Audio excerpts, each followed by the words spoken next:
So is it okay? You can hear me like that? Okay, great.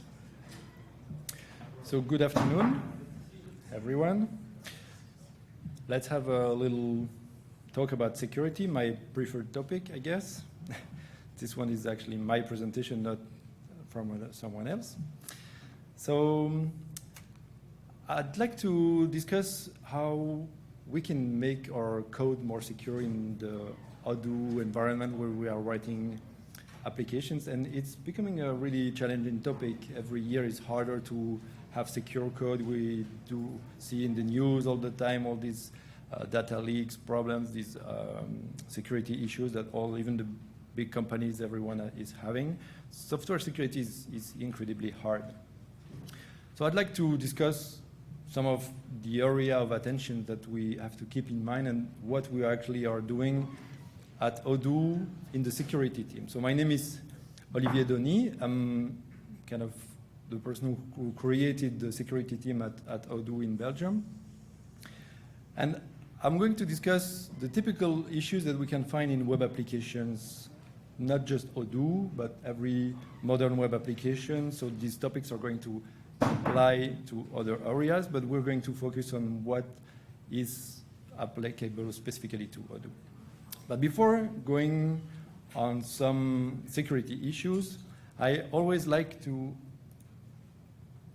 discuss something that is really important and that sometimes is neglected, is the security model, because it's very difficult to discuss a security problem, to decide if something is a security issue if you don't know what the security model was for that application. We, at the security team, we receive security reports every week, every month, and sometimes we are a bit surprised to maybe someone is reporting something that is quite unusual. I remember a few weeks ago, someone opened a security issue about being able to go to odoo.com and create a free trial database, and then install the website application and play a little bit with the website application.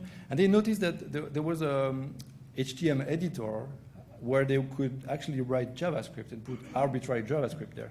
And they were reporting that, well, this was a security issue because they could put like malicious code and attack the visitors of the website. But of course, it's kind of the intended behavior because you're the webmaster of your application or of your website in that case. So it's definitely the security model means that this is not a security issue. And that's why also I think black box testing doesn't give a lot of valuable input. We receive the results of audit and pen tests that our customers are doing, our partners are doing frequently. And most of the time they're just using automated test suites that are doing black box testing of Odoo. But Odoo is not your typical PHP application, it's not your typical React application, it's not a typical application that looks like anything that they're used to. So it's just running a bunch of tests and it doesn't give any useful feedback, just a bunch of false positive because it doesn't know anything about the security model. So I'll just introduce a little bit as a reminder how we think about the security in Odoo. And basically we have this role-based access control model where the system is going to enforce the access control at the core of the stack of the framework. So we have the business code, like the outer layer of the onion here. And before the business code can access the database, it has to go through the access control layer. The data is only available through that layer. And that's where access is always controlled at all times. You know maybe how we define the permissions in Odoo with groups. You have these 4 sets of permission CRUD, basically create, read, update, delete. I'm not going to explain how that works because that is in the documentation mostly. It's pretty well documented, I think. I'd rather explain what it doesn't do, where the security is not implemented in Odoo. So it's really this layer around the database that every business code access has to go through. But it means that that's where our security is implemented. That's where we decide whether a certain operation can take place or not. And that means access control is not implemented in anywhere else. It's not implemented in menu items. When you see a menu item in your web client on Odoo, it doesn't mean that you see it because this is the only thing that you're supposed to be accessing, and there are other things that you don't know about. Menu items is mostly a shortcut to help you access a certain screen. But it's not, the security is not implemented in the menu item. That means that you may be able to access a lot more data that's not showed as many items as menu items. And it's the same thing for screen definitions. On the screen, you see only certain amount of information depending on your on the screen you're on usability decisions that were taken, and that's not where the security is implemented. The security is implemented behind the scene when the screen loads the data from the server, and that's where it goes through the access control layer. It means also that security is not implemented in client-side JavaScript code. We can have security problems in JavaScript code like XSS, and we'll talk a lot about that. But that's not where the access control is being implemented in Odoo.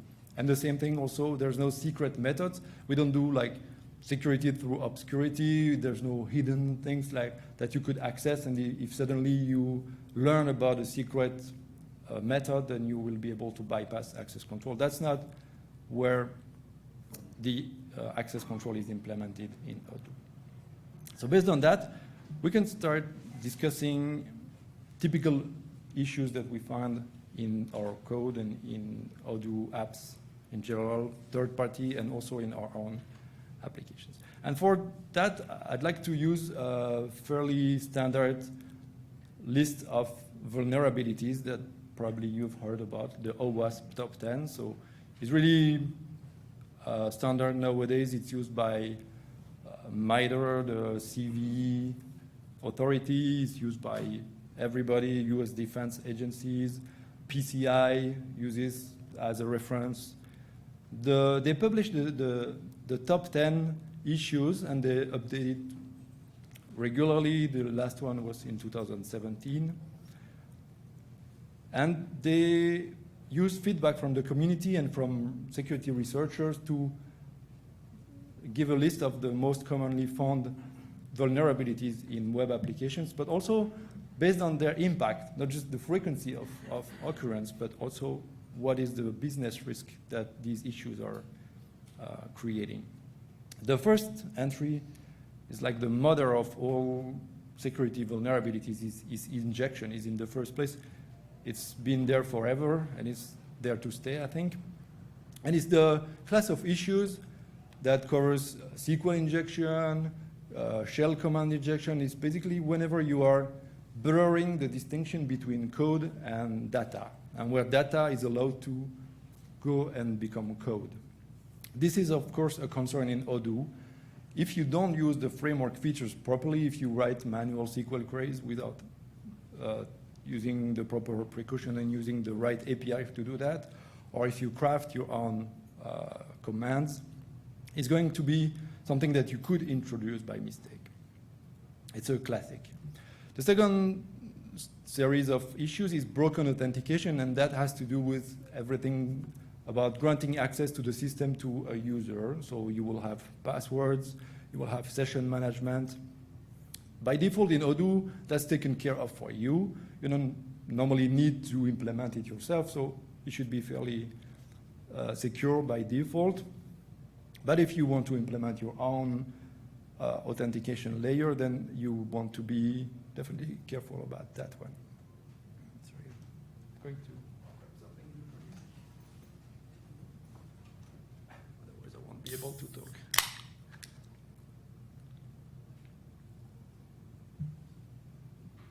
All right.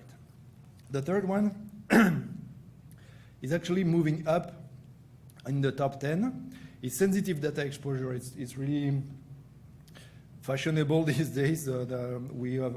We are hearing about data leaks everywhere. It can happen not just because of the code. It's not necessarily a vulnerability that is in the app that you are writing. It can be because of the deployment.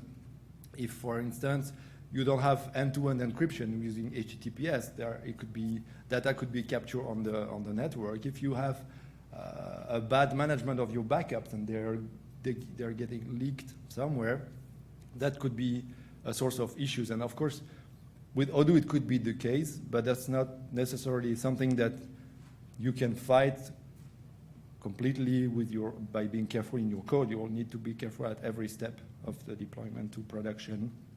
But still, if you are you have sensitive data that the application needs to be managing, you definitely want to think about encrypting or protecting it properly, not inventing your own cryptography and so on. The fourth one, is XSE, which is short for XML and external entities. It's a class of issues where you are abusing an XML parser to perform operations that were not foreseen by the system. Like the main classes of issues would be inclusion of files. So you're going to ask the parser to use a local file on the file system, and somehow it's going to extract data and return it, like exfiltrating data that's not supposed to be exposed. And the other class of problems that you can trigger with that is denial of service, because you're going to create a lot of work for the parser, and that's using external entities in XML that most of the time you don't want to be using. So that could be a concern with Odoo code if you are doing XML parsing. By default in Odoo, we disable external entities parsing. So unless you do your own parsing with your own parser configuration, then it should be safe, but you want to be careful about that. It's still in the top 10 of issues. The fifth issue is actually a merger of two issues from the previous edition of the top 10, broken access control, and there used to be another issue called IDOR, that stands for Insecure Direct Object Reference. So broken access control is basically an issue in the way you implement the permission. So in Odoo, it could be the case if you are writing your own controller, web controller routes, and you allow the system to give back data that is bypassing the rules. Typically, that would happen if you have a controller that is accessible on the website to public users or to portal users, not users of the system, and you are using sudo mode to bypass access control because you want to disclose some amount of data, but there are parameters that allow maybe that code to return more data than it was foreseen, or to make changes in the database using this sudo mode that were not intended. So that's the kind of issue that would fall in this category of broken access control. IDOR actually would be a case where we have a direct URL reference to a certain record, and we would be able to enumerate other resources by just changing the ID or some parameter in the URL. And that's something that normally it's not possible with Odoo, because as we were discussing, the security is not implemented by knowing special URLs. It's implemented in the access control. So if you are able to change something in the URL and it gives you a different result, like you're viewing an attachment and suddenly you can change the number and view a different attachment, normally it means that you have access to that attachment. It's just maybe you didn't have the link, but you were allowed to see it normally. Still, in Odoo, when you are writing controllers, typically you want to be very careful about that. Sudo mode is typically a way you would be able to create a problem with access control. The sixth one is security misconfiguration. So that's a class of issue where you are using a system and you keep the default password. You have the wrong settings, like there is a demo mode and a production mode, and you are using the wrong one. So you just want to watch out for using hard-coded password in deployments, things like that. So that's not really in the code that you are writing, unless you hard-code passwords in your source code. This one is going down one spot. It was in spot 5 in the previous version. Then there is number 7 is the infamous cross-site scripting XSL issue, and if I have the time, I'd like to go in more details after this top 10 on all the ways you can have XSS, especially in Odoo. There are so many ways that you could accidentally create an XSS issue. XSS used to be in the top 3 of OWASP. It's down to position 7, not because it's less frequent. Actually, it's one of the most frequently occurring issues in the wild, but because it's usually not as severe as the other issues. Because XSS, there are 3 ways to do XSS. There's usually reflected XSS, there's stored XSS, and sometimes there's DOM-based XSS, another variation. But usually you'll want, it allows you to attack a user, but the user still needs to be involved and to click on something at some point. So it's there's a bit of social engineering involved sometimes. So it's not an easy attack to conduct. It's like mostly a theoretical attack, and sometimes you can find it in the wild. But it's very easy to introduce, and that's why I would like to discuss some examples afterwards, because it's really a concern in Odoo applications. Insecure deserialization. This actually was introduced by the community upon request. Insecure deserialization is a new entry in the top 10, and happens when you are using some tools for deserializing objects, and you're not taking proper precautions because what you're unpacking could contain executable code somehow.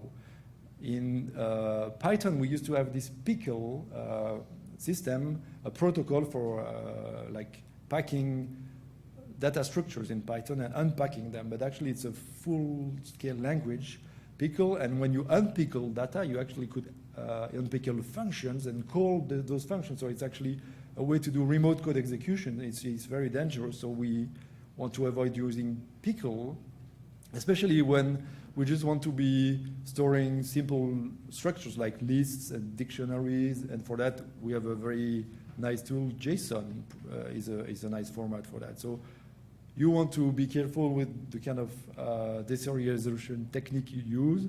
Also, I've seen people using eval in Python, like the eval method, to deserialize code, because in Python, the representation, if you eval it, you're going to get back the real data structure. But of course, you could be evaluating anything, and that would be a remote code execution as well.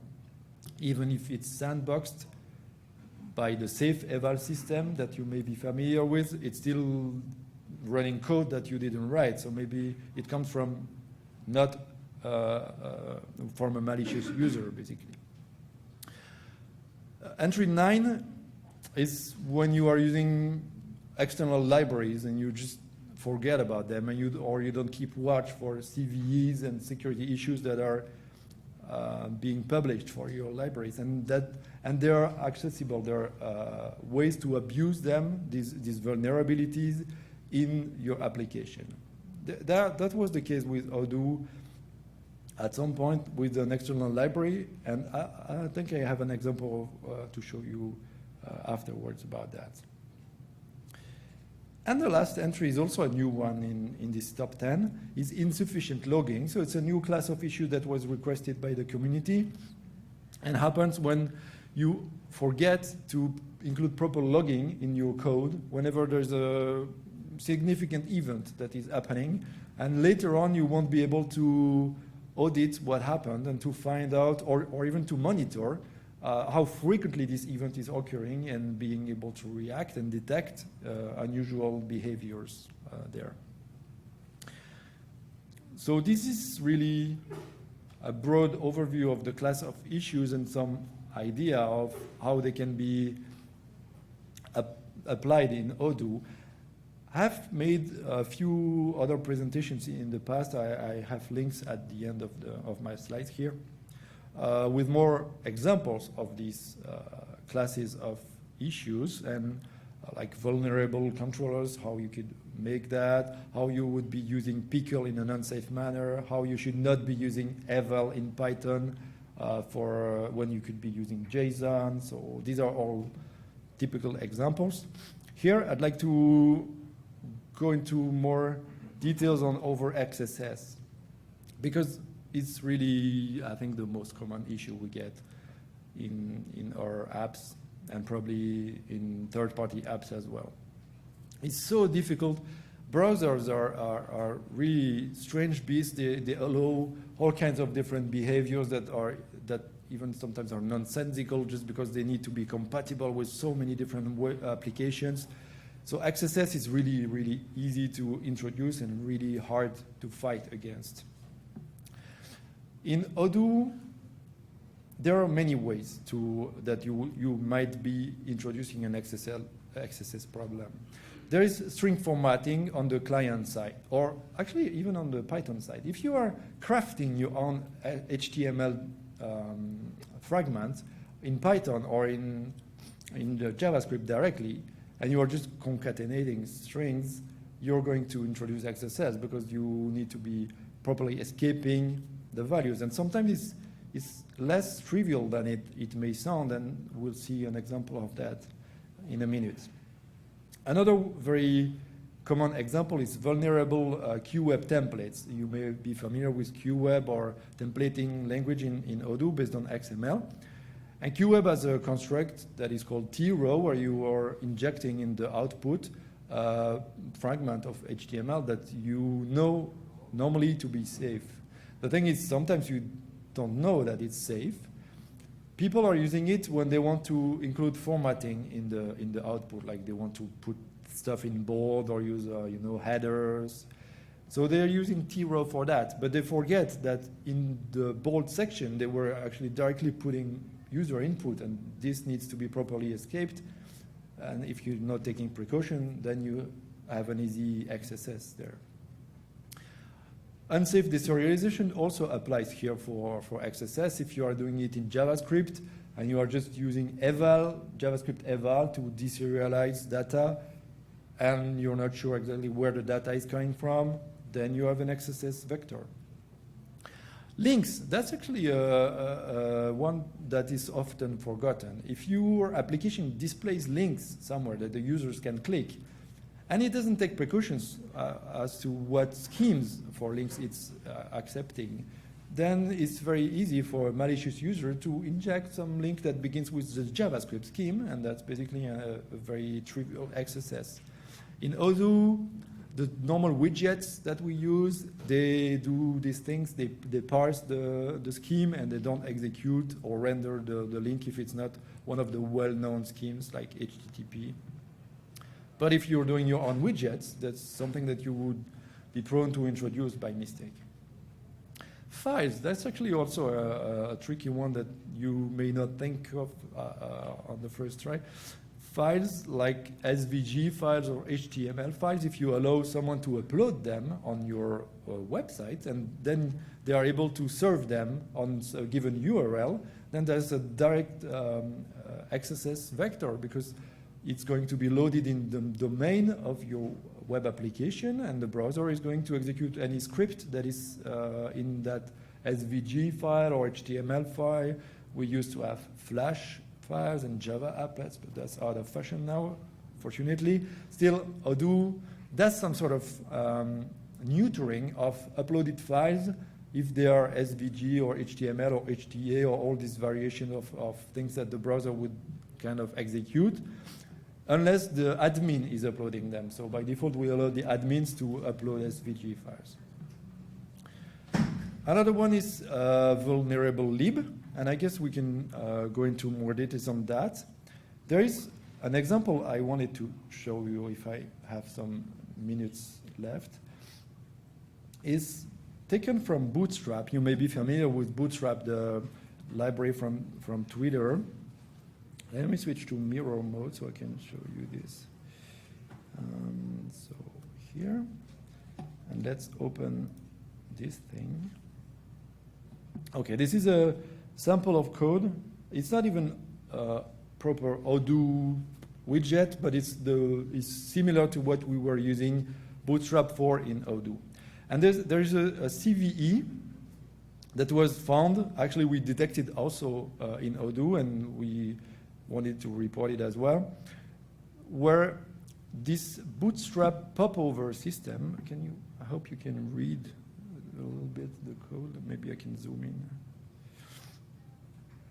So this is a very simple HTML document. We're just loading the Bootstrap code. This is actually the version that was vulnerable at the time. We have a small element here and some JavaScript code where we are going to attach a pop-up, a popover on this link here with the class pop-up. This is how we activate it with the Bootstrap JavaScript library. We make it HTML because we want to be able to put some formatted document in the popover content. We trigger it on click. So this is the rendering that it gives, and when I click here, it's going to open the pop-up. So that's what basically the popover Bootstrap component does. Okay, the content is here. I'm just writing it myself here, and because I put HTML through, I'm allowed to use HTML there. So I'm going to concatenate it, and because I'm very careful, I'm escaping the user input that is currently the pop-up title. All right. So this is a fairly classical way to use the popover. The thing is, if we are not careful, actually the HTML flag applies not just to the content of the pop-up, but also to the title here that you see is also rendered here. By default, I didn't put any title on my element here, but Bootstrap has this logic where it's going to grab the title element that I'm setting here and make it the title of the pop-up. So let's say now that this is not safe content like the pop-up title, but some malicious user has written this classical XSS vector, let's say alert 1, whatever. Okay. So we have now a different kind of user input. And when I click me, I have directly triggered an XSS because my one alert here was executed when the pop-up was being sourced. Or you could say, well, yes, that's an issue. I was using HTML through, so I should be more careful what I'm using HTML for. And I should know, it's not clear when you see the API like that the title may also be output in the document. So except that you see here, I'm using the ATTR assignation in the document. So I'm using this as text. This is pure text. And I'm putting it as the title attribute. So it's going to be escaped because a title cannot contain markup, an escaped markup. So it's going to be escaped. But yet, Bootstrap is going to execute it by unescaping it when I'm actually passing text. This is a XSS vector, but if I was just saying R and D, you would not expect that I would have to escape it myself like this. I'm just using text, right? So this is an example of an XSS issue that there was in Bootstrap. And what I want to discuss here is that this was an issue that they solved.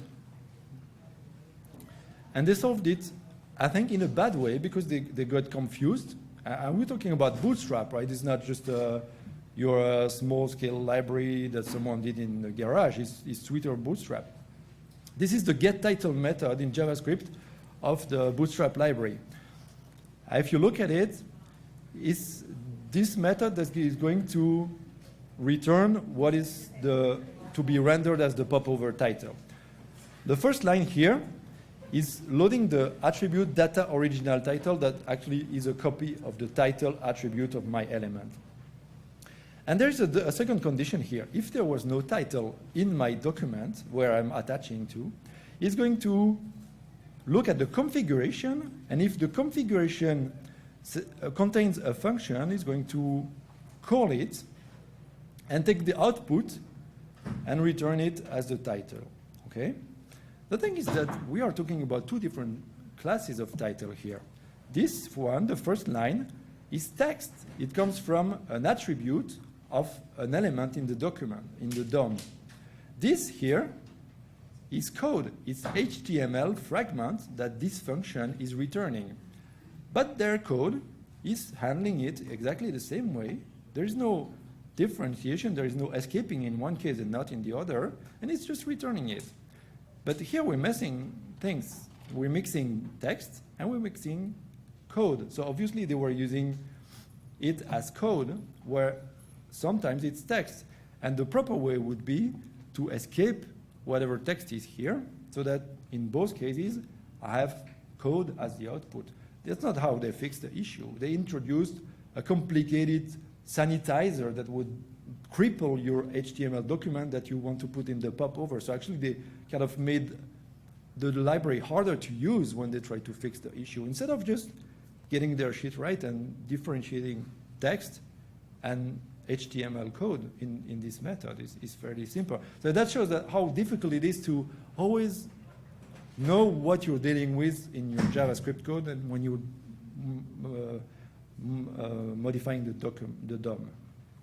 So now I don't have time to show more examples, but at the end of my slide here, that we will publish, of course, on the website, I have this review checklist that we're using for our own internal developments, and it's like the very minimum things that you want to check before merging some code in your Odoo applications. But everything will be published on the website, and if you have questions, I guess I have to leave. You can catch me outside. I guess I have to give back the room. Thank you.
A little bit over, but let's go ahead and get started.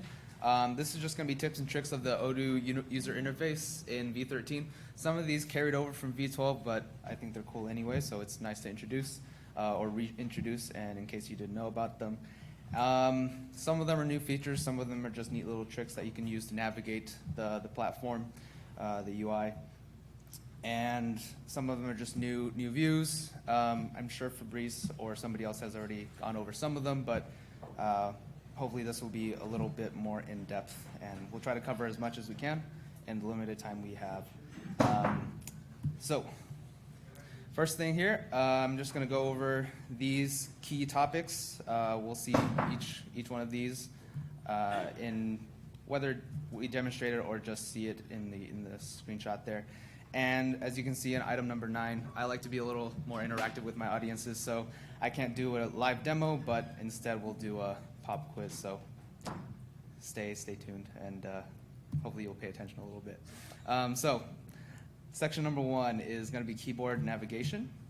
The very first one we have here is the Alt symbol, so Alt plus whatever shows up on the screen. So as you can see, when you hold the Alt button, you get these numbers or letters in grayed out boxes, and I'll show you what that looks like. So if I enter into a sale order, for example, or sorry, the sales app, and I enter there, and if I hold Alt, all of these start to pop up, and depending on which one I click, that will be the action that happens. So if I click on Alt C, that should create a new sale order, a new quote. Alt again, if I want to save it after, obviously I'd have to fill this in a little bit. And then the next thing I was going to show you on the slide was the tab feature. So if I just tab through these fields, I can kind of navigate that way without having to click. And so here I can just start finishing this out. Looks good. So I'm going to Alt and then S for save. And there's my quotation. If I want to confirm it, Alt O. Yes? I have been tested by my users. Is there a way to keyboard hit those take tags? Is there a way to Like customize those? optional products other into a customer signature. A keyboard way to activate those. Oh, activate the tabs. Yeah, like to make a new page in code. Not in a standard way that I know of. If it's not already in a black box, then it's more for actions and tabbing to different views. The tab itself, though, is good question though. So I'm going to make my way back, also with the Alt key shortcut there. This one, hopefully, a lot of you already know this was there in V12, but the main search bar view. So if I go over to my main page. Most people are unaware because there is no actual search bar, no physical search bar that shows up until you actually start typing. But the key is I don't have to click anywhere. I literally just start typing and it shows up. So if I type in something like product category, that it'll show up there, and then I can go ahead and click enter, and it'll take me directly to product category. So I don't necessarily have to know where all of my models are, where all my views are to access them. As we know, products is in quite a few different apps, so depending on which way you select to get there, that will predefine the filters and so on. Okay, so if anybody asks, literally just start typing. Don't need to click anywhere specifically. Next, like I showed you, using the tab key to navigate through, I don't have to click my way through to click into each different field or tab. I just need to click the tab button. And if you click it enough times, it'll also take you back up to the save button. So if you don't want to use the Alt-S feature, you can go ahead and keep tabbing your way until you get this little black box that appears, and you click enter to save, escape to discard it. Okay, and then we have some new views in V13. We've got the Gantt view. What I'm showing you right now is on the Leaves app, or the Time Off app. This is a pretty easy way to use it. So this view will give you the ability to move things along. Let me go to everybody so we can see all of them. So if I have four employees with their times off, I can move it around to adjust it. Sorry, pressed the wrong button there. Move it around to adjust it, or I can add a new one on the fly, and so on. So it's a pretty nice view. Obviously, the applications go beyond just the time off app, but that's just a nice little demonstration there. We also have the activities view. This is also new in V13. So all of your activities, the ones that show up in that little icon in the top of your screen, this guy here, calls, meetings, things of that nature, emails, these will all show up in this view, and it'll try to organize it based on certain parameters, whether it's the customer, the opportunity, and then, as you can see, the type of activity that it is. If it's colored red, it means it's past due or it's late. Green still means it's oncoming. So it's a pretty useful tool. And then we also have the Maps view. This is the sexier feature of V13, where the most most obvious application to this would be for field services, if you need to set up a route to see where you need to perform your services, or deliveries, things like that. But you could also have it, this is what I pulled from the CRM, my opportunities here. I've got fancy chair, 10 regular chairs, these are my opportunities. And then as long as it has an association to a customer, which has an address, this map view can be used, and it'll show you and break it down that way. Another feature of this is in that field services application, you could set it up to generate a route for you to be more time efficient. And so that could be an additional feature that you could implement. Okay. A really cool feature that I like about V13 is this mass edit in list. So the old way of doing it, or at least as of V13, you would export the list that you wanted, edit the fields that you wanted for the certain records, and then save it, and then re-import, and that would update everything. Now in V13, if I go to, let's say, products, and I go to my list view, and let me remove this filter. So let's say I wanted to change, for whatever weird reason, the sales price for all of my products to be $100. So my first move is to check all of the records that I want to change and update, go to the field I want to update, type in my value, click enter, and then it'll get a little pop-up here to say, are you sure you want to perform the following update? I say okay, and done. So, yes? Can you update your prices by percentage? So you can say, instead of everything go to 100%, have everything go up by 10%. Let's give it a shot. So another field I was going to introduce was the calculated field in the field. So you can. No worries. So we can do equals 100 times, no, times 10 is a lot, times 1.1. Let's do that. That makes a little more sense. Times 1.1, click out, and then update to 110. So yes, that is doable. Awesome. Okay. So let me go back. Go to 13, I'm sorry. Yes, V13. That's right.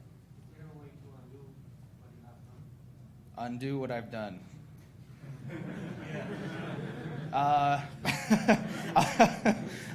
Let's see. Let's see. Is there a way? Not that I can think of off the top of my head. You're saying if you accidentally just mass updated everything to 110, you really just wanted to do one record, something like that. No. Get back into What it was before. what it wasn't. I'll get back to you on that one. Let's see if it's to see if it's doable. That's a V14 feature. Maybe. Can you at least generate a report showing the changes that you made? Showing the changes you made. Yeah, so like if I accidentally hit change everything, Mm-hmm. and I didn't want to do that, can I generate a report that shows the changes that I made that day with the product? So Use tip. the backup. Yeah. What's that? Use the backup. Use it. Yeah, I mean, if you had a snapshot of the previous, I mean, usually when you change a field, like the sales price or cost or something like that, that gets logged in the chatter. It looks like when I did the mass edit, it did not log that in the chatter, much like it wouldn't in the import, I believe. So perhaps there isn't a way right now that we can report on that, at least not to my knowledge at this point. So I saw in when you had a city price list, you put equals to 100 multiplied by 10%. Mm-hmm. Instead, could you put the existing price multiplied by 10%? Yeah, that's what I was hoping. Okay, let me change this one. Oops, should just do that in the list view. So let me click on that record. Let me just change it for this record to be 50. I'll save that. Yeah, that's good. So now I want to change these two to be equal, whatever it is, times the 1.1, was it? That's a no. So it'll change it to whatever the calculated value is. Was that close? Yeah, because I was wanting all of You them wanted- to go up 10%, not just, you know what I mean, right? Yeah, I do get what So you mean. 75,000, then I want 10%. Yeah, Back one product. I guess it's back to the export, edit, and re-import. The extra price, the extra price, you won't be able to do that for different products, or change the percentage to the extra pricing over the. So the point here is that I did the calculated field, but it's only taking the value, the output value. So if it's 100 times 1.1, it's placing that 110 across. That didn't get registered to the person who did it. So I wasn't able to see who changed. Who's changing the who sales price? applied prices. I'm not sure if that's because I have certain settings, but on premise, I think that's pretty accurate what you're saying. So yeah, at this point, no. I mean, it's kind of, I'm pretty sure the export import feature that you had in V13 would be the same, where it wouldn't log who changed that, technically, only if you did a manual edit in the form view. So it's a good feedback though, and I'll communicate that back up. We need to see who they need I agree. I agree. changing Okay, so I'm just gonna keep moving forward. So like we saw, access list view, check boxes, change the field, and then click OK, and you're good to go. Another cool thing about the list view is the dynamic list view. So we've got these 3 dots now that you can toggle. So if you want to show more fields or fewer fields, you can just toggle it here. And that also feeds into the export. So whatever is currently showing, you can immediately export. And this also goes down to, if you filter this down to specific records, can be sold, for example. If I export this right now, it'll only be the 4 records with these fields that are currently showing. So that's a pretty cool feature as well. There we go. So there's that. And also, if you do the old way of doing it as well, action export, that list will be defaulted to whatever you had on your list view, whatever you edited it to. I don't want that. I want that. Okay. So next up, date filters. This seems like a small thing, but it's actually really useful. As of V12, we had these sets of default filters that you could have. And this would have a limitation on, we'd have to create a custom filter every time we want to go back more than a year, but now they've added a few more than that so that we can backdate it even further, either by quarter, by the last 3 months, by the last 3 years, and so on. Drop picture in the chatter. So in the chatter, again, chatter belongs in every record, sales orders, invoices, products. We can drop did I say products? Yes, I did. We can drop a file or picture directly into the chatter just by drag and drop right there, as you can see in the send message or log note. And I tested this out. You can do this with multiple at the same time, so it doesn't have to be one at a time. You can just highlight a series of them, pull them in, and they're good to go. The signature widget, it's a binary field, a Boolean field, essentially. Much like the PDF upload or attachment, you add the signature widget, and then you can say add signature. You just click on that button, and then you can draw it out or load up a signature and then add it to the document or the record. So that's another cool feature there. Calculator in float field. You ruined the surprise there, sir, but that's okay. We do have that here. So the easiest application of this, obviously, is if you're on the sales order and you're trying to quickly think up, well, what price, I want to mark it up by this amount, what would it be? I've had some requests from clients in the past to say, hey, I want just a simple calculator directly on my form view. Can we have that? And now it's here. So this function is it's kind of like Excel from the standpoint that you fill it in with an equal sign. Do that to record it. So equals whatever. And it can be pretty extensive. You can have parentheses in there. You can even have your little exponential sign. It's going to be a big number. Any calculator field, yeah. Or sorry, any float field. Mm-hmm. So that was a big number there, but yeah. So you can throw in some symbols, and it'll follow the order of operations and everything like that. So we'll continue. And of course, it'll actually calculate once you click out of it or once you save that field. I showed you the quick export to the list view since I was already there. And now access to records from pivot tables. This is also an awesome feature. So let's say you're in the pivot table view and you've condensed it down, you've organized it exactly how you want to see it, and now you want to access those records that fill up that total or match the specified the fields. So for this example, I've organized it by the date, and then also by the status. So now I want to click into, okay, what are the records that make up this 17250?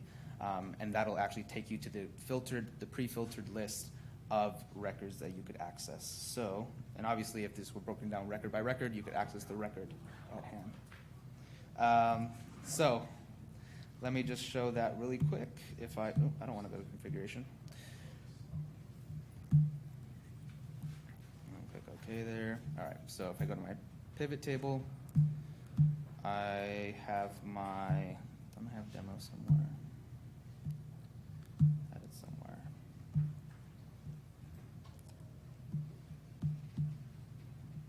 Orders. Nope, not calendar. Pivot. Okay, I guess I didn't predefine it. So why don't I just expand this out? I'll go by, I don't know, creation date, why not? And expand it out to the status, like I said. No, I'm misclicking because I don't have my mouse. So bear with me. Okay, so I guess there's only one record. If I click into that, it'll be, no, it's not more one record. It'll show me all the records that make up that 103 amount, and then I could click into those individual records. Okay, and that's it. Obviously, there are more features in V13 that are really not neat. I didn't mean to exit out of that. We have, for example, in the accounting, we have a revamped chart of accounts view. And I could literally go on and on about all the different little things that kind of make your life a little bit easier. But yeah, so we could search by code. We could break it down this way to filter down the list to what we want to see. So that's a nice revamped view. Our general ledger has been revamped a bit. So I could go on and on, but I'll keep it short and sweet here. So let's see if you guys paid attention a little bit. Let's do a little pop quiz, if you don't mind. This is the first one I introduced to do the quicker navigation. I think you said it. C, Alt, that's right. Just click Alt, and then whatever that gray box value is. All right. What's the quickest solution if I want to give a one-off 12% discount on my product? What's that? Calculated directly in the field. That's right, correct. Calculate it directly in the field, and what operator do I need to make sure I have? Equals to. The equal sign, that's perfect. That's right. And finally, how do I perform mass edits in the database without exporting and importing? Being careful. that's a pre-step. That's definitely 1A. First step, anybody? In which view is my question first? List view, exactly. It has to be a list view. Then, like you said, check the boxes. Yep. And then? Edit the field. Yep. And then? Yeah, and then there's going to be a pop-up, and you just click OK, and you're good to go. Those feedback items are still on my mind, though, and I'll get back to them about that. So now I'm open for questions. That's pretty much it. Yes? Do the massive edition could be blocked by permission? Can they be blocked? I mean, yeah, it's the same thing as access rights with the right access. If anyone, User could modify one record, but not use the massive edition. if we're talking about, let's say, my sales orders versus everyone's sales orders, yeah, I would only be able to edit mine. But again, that's based on the access I'm rights. talking about the mass edit, so Product. If somebody has the right to edit one product Hmm. price, can they edit all of the prices at once? Are you saying that in this scenario, Can we turn off the mass edit? I think. can we turn off the mass edit? Because in an accounting, it could be used. I think in accounting is very. Yes. So you're saying though that this person would technically have the access to change the sales price for each product, but just not all at once. Yeah. Another good question that I.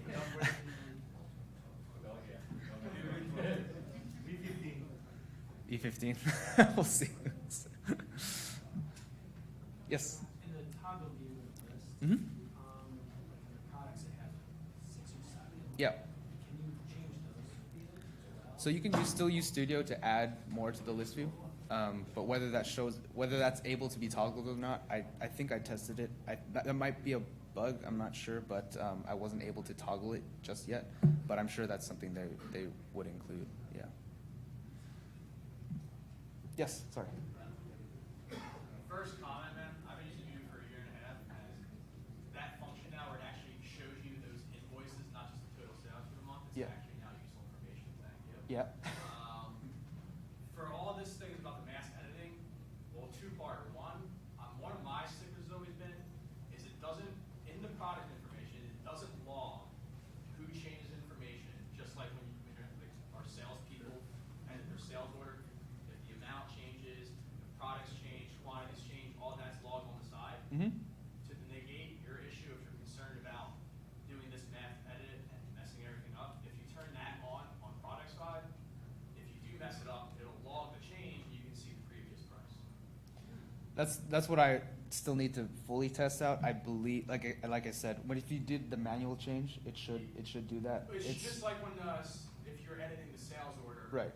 and you added product or remove a product, Right. the price changes and it logs on the side. As long as that information is being recorded by Udemy, which you do have to turn on, is what I'm told. Yes, by yes, yes. Stefan, then if you are concerned with your mass editing issues of making a mistake, if you do make a mistake, it will log the price change. You can at least go back to that original product, see the original price, and then change it back. Yeah, assuming it logs it. Theoretically. Theoretically, agreed. That's pretty much what I was getting at. Thank you. Yes. So in the future, would you be able to create all custom shortcuts, like to click Control C to create something? That's a great question, great feedback. I don't know what the whole, all the details for Plan V14. I know there's certain big items that they want to tackle. I don't know if the keyboard shortcuts is on that list, but yeah. At the very least, make it possible to specify one code view when you are making a custom edit Mm-hmm. to your code. That would really help. Yeah, I agree. If I were able to edit that, and to be honest, I'm not the most technical person, so maybe that is something that you can do about it. I wouldn't know about that just yet. Yeah. But the shortcuts, as they are, well, they are really nice. Yeah. Agree. I believe that's in V12 as well, so you should be able to use that. Yeah, that is there. And again, the quick search is also there in V12. Mm-hmm. Any other questions? All good? All right. Thank you.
Hi, we are Baxu. I am Moises Lopez. I am CTO of Baxu. My favorite hobby is check performance issue with Odoo about when a customer calls you to tell you the instance is so slow, then I start to work. And Carlos? My name is Carlos Vasquez. Hi, good evening. I'm in charge of operations at the Vauxu, and I will be helping here Moises, who's the real expert in performance issues in our team. So we will be talking about performance in live servers, in live production servers, not in staging servers, but in live servers. So let's get to it. So what happens? There's a user who calls, who places a ticket, and they're mad, they're angry, the system is down, the system is slow, they cannot invoice, they cannot deliver, whatever. And the thing is only happening on the production instance. So that's when things get ugly, when you cannot reproduce. Then the first question is, how can I fix it? Where is the heavy process? How to reproduce? How to trace it? And the thing is that the production instance is not always the same, and is not always like reproducible on a staging server. You can have the same resources on the staging server, you can have the same database, you can have the same commit running, and still you cannot reproduce the issue. It's common, it happens. So even if it looks the same, if you cannot, after all your efforts, reproduce the issue, it may be necessary to run the testing and the performance profiling on the production server. So it's not the same. It may look the same, but it's not the same. The most important difference is in test you don't have the most important difference, that is the users. Yeah, in production you have all the user pressing the button, tuk, tuk, tuk, tuk, tuk, and that can break the Odoo instance.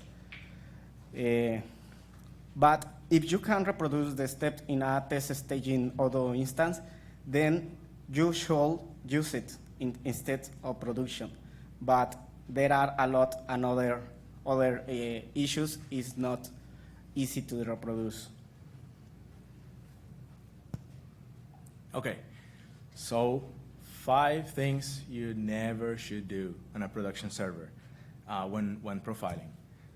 First one, never reboot the Odoo instance. You will have the user on a downtime. You will maybe stop the performance issue from happening because the performance issue may be related on long-lasting process. So if you reboot, you don't have the performance anymore. You will have to wait for another couple of hours so it happen again. So do not reboot the server.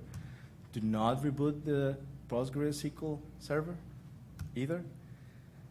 Never apply patches directly into production because they're not reproducible. It's not healthy to profile that way. Amen. Yeah, never do that. And do not use high overload tools. If your profiling tools use a lot of resources, you will introduce a lot of noise into the system. And never use tools without multi-worker compatibility or support, because probably you will be running Odoo in the multi-worker configuration in the production instance. So if your tools cannot profile several inline processes like workers, it won't work. Then, what tools should we use? The first one is PG Badger. This is a get all database stats about the Postgres log output and generates a format, predict format of slow queries or most query executing. The another tool is Pipeline about Python section. Yes, this shows you the slow method in what line of code from Python.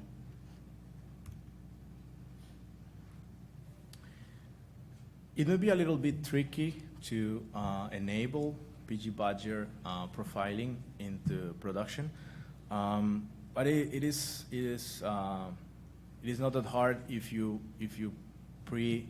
set it up. So what do you need to do to enable the profiling is you need to enable the full logging capabilities of PostgreSQL in the configuration file. So you usually you uncomment those lines in the configuration file. Then you reload your configuration, your Postgres configuration, without rebooting the Postgres. That's done with that command sentence, the pg reload conf. And then you can pipe those logs into PG Badger to be analyzed.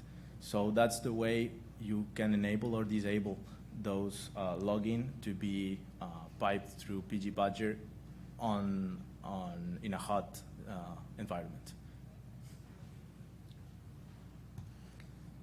And the another tool, Pipeline, is profiling PID, process ID of Odoo bin process. And you will get a graph similar to this one. It does not require you to modify the source to start profiling, since it's checking the trace about the process ID. Then you can start to trace all without restart, without apply monkey patch, and you can enable in all workers. All workers have a different PID, and you get a full trace of all methods. In this case, what is wrong here?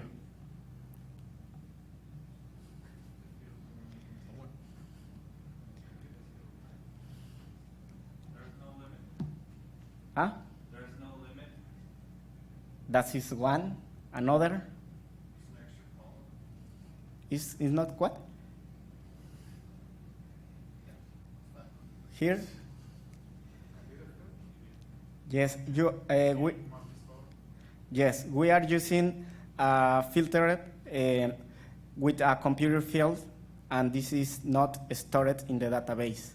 Then you need to compute this field for all records, and this is performance overkill. Yes, this is a weird case, but it was a real case. Then let's show you how to enable PostgreSQL login and check the output, the Postgres.log, and transfer the logs with PG Badger, and we will enable Pipeline in process ID in each worker, and we will get an readable format with flame graph.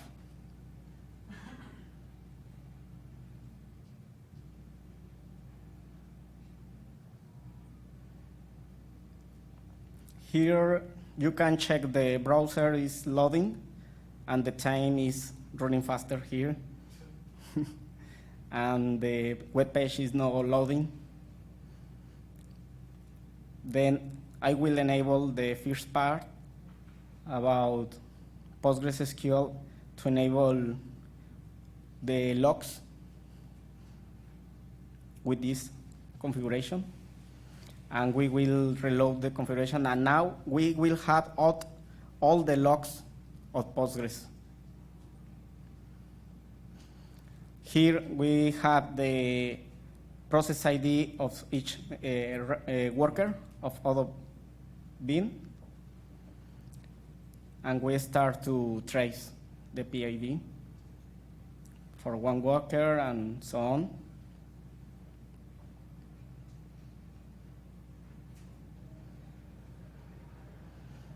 voila, we have this report running pgpatcher report, and we will analyze. We have a lowest individual query. This is a no big deal, but this is a big deal. This kind of queries is running too many times and spending a lot of time. This is not big a deal. And we have a lot of other kind of reports and stats. Then we have a guilty here. Yeah, and the pipeline result is here, and we have the line of code with the problem. In this case, is this one. The longer it is, the slower it is. Okay, so it's horizontal length. Yes. Is the time taken. Then let's to open that line of code. Is this line, and we have a computer. In this case, I remove that domain, and in this case, you need to deploy that change, and now you are refreshing faster, and you have the result fine. Then it's faster. Then the performance issue was fixed in this case. In this case, it's a easy one, but there are a lot is not so easy. How would y'all put back the functionality that you lost in moving that part of the filter? That's the second part of fixing the performance issue. Once you identify the performance issue, you can check if you have another way to have the same output, etc. Also, you should not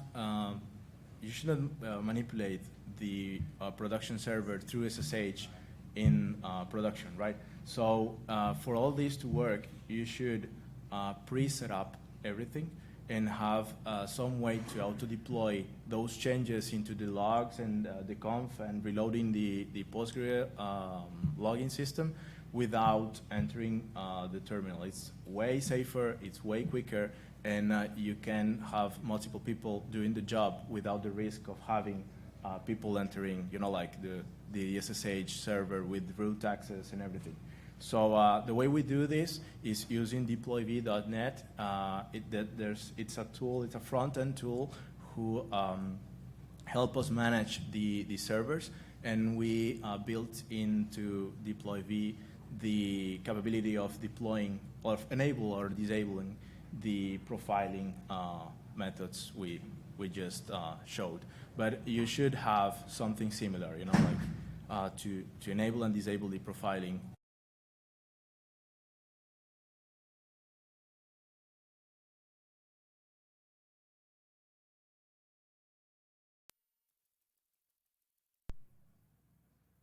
Offline? No signal?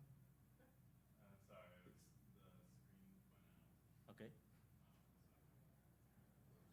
Okay. There's another common performance issue that we have identified, and more so if you work in non-English speaking countries, in Spanish or Portuguese speaking countries in Latin America. You have a lot of servers and machines set up with different locales, like the environment variables. So when you install Postgres, you won't have the default C locale. So that can be a lot of pain in the indexes. Just to show you, if you have a select who's throwing this in the explained sentence, it's throwing that it is doing a sequential scan.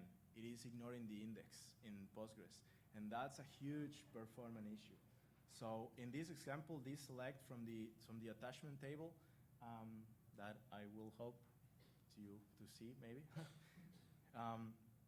You can have something like 100 times the time.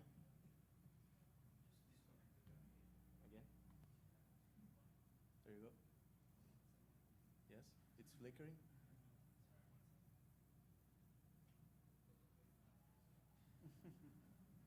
It did flicker, so.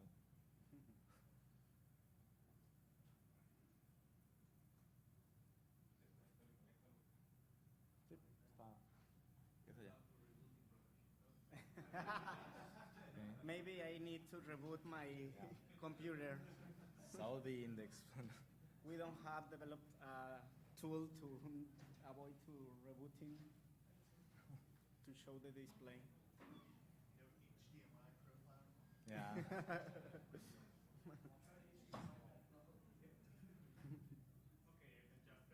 Okay, you can just tell this as the next problem. Yeah.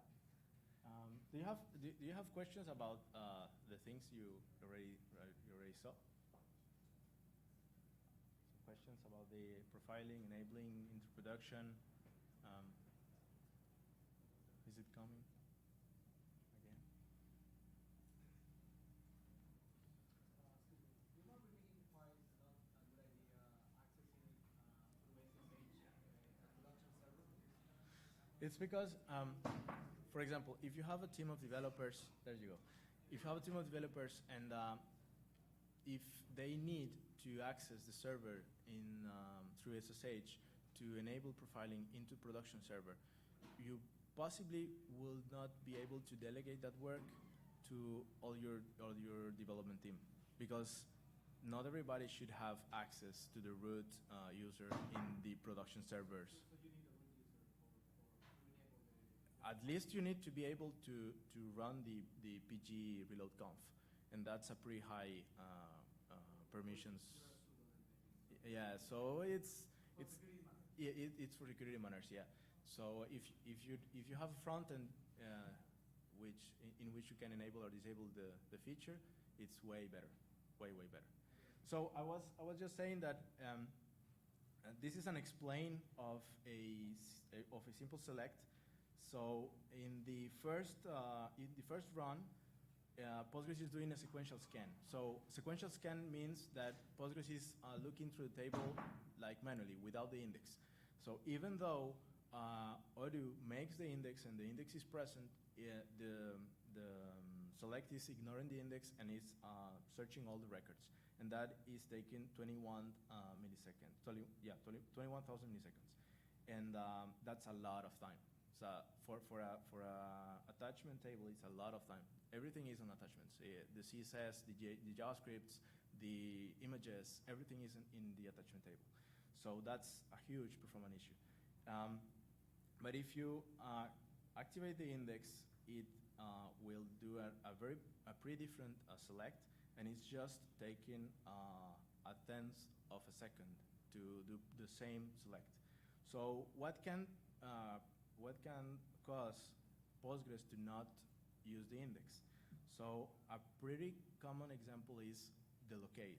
So when you have a database which is not using the collate C and is using the collect, I don't know, UTF-8 with, I don't know, Spanish or maybe even the English one, the US UTF-8 collate is going to be a performance issue because Postgres will ignore the indexes.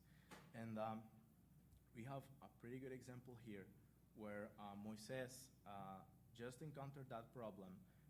This is a PR in the Odoo repository. So he encountered that problem, and it's taken really a long time to process, and with the attachment table, with a lot of attachments. So we did a test with 3 million attachments, and it's crazy slow, crazy slow. It's unusable. In production, it's unusable. So he made a PR, and he reduced it to 1,000 tenths of a second. So it's, I don't know how many times faster. It's like 500 times faster, something like that. So the thing is that he didn't know it was the collate C. He did a fix using the gene index in Postgres. But then in the discussion, Olivier Denis, the big Jedi master, Olivier Denis, did the test himself, and without the the patch that Moises uploaded, he was able to reproduce the 10th of a second. So Olivier was like, I don't have the performance issue, what are you talking about? And he wasn't able to reproduce with the same commit, with a demo database, the problem that Moises was running into. And that's just the thing we were talking about. Even if it looked the same, it is not the same. And the difference after, in the discussion, you will see that the difference was that the collate was not C in Moises' database. It was some other collate, you know. And that was causing Postgres to skip the index and was doing all the difference in production. And if you have a performance issue in the attachment table, you will crash down the server. No other way around. So everything was just caused by the collate of the database. Something really small, really hard to find. And then Moises changed his patch to improve the database manager, you know, the integrated database manager in Odoo. When you create a database using the database manager, it now forces the collate C. But if you create the database using your command line, you do like a PG, like a create DB, create database, blah, blah, blah. In the command line, it will use your default collate on your environment variable. So if you deploy that way using a script, you risk having a collate different than C. So you risk encountering these problems with the index and have a lot of performance issue because of that. The way you can change the collate on an existing database, on a production database, is this. You have to change the template first. So your template is now using collate. And then you have to create a new database and re-upload all the data and structure on that database. There's not an easier way. There's not a one-line command to do that. You have to recreate the database and re-upload data to have the collate changed. And that makes all the difference in performance. Here is the same test on that commit running a couple of minutes ago on V13 with collate C database, the same that Moises did and took 1,000 seconds to run, and it's taking not a tenth of a second, it's taken 0.25 seconds. So we are also faster because V13 is faster. So it's not a tenth of a second anymore. So use collate C if you're not using an English-based server or machine, okay? That's another pretty common performance issue. That's it. Thank you guys for listening to us today. Do you have questions for us?